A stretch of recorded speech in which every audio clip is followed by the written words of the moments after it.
Buenas tardes. Lo primero, agradecer a padres, familiares, amigos y compañeros por asistir este día en el que vamos a celebrar nuestra graduación.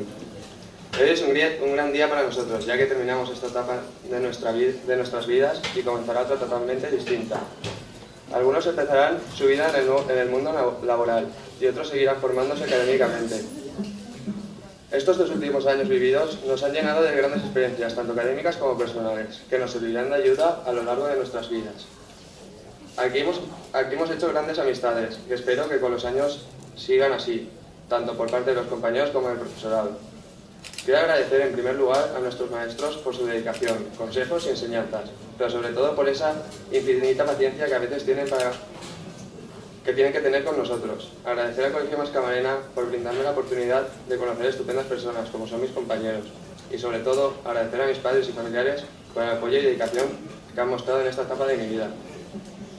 Bueno, como he dicho antes, aquí empieza una nueva etapa de nuestras vidas y espero que a mis compañeros les vaya bien en el futuro y que si en algún momento nos volvemos a encontrar podamos recordar los momentos vividos y las buenas experiencias que hemos tenido estos 2 últimos años.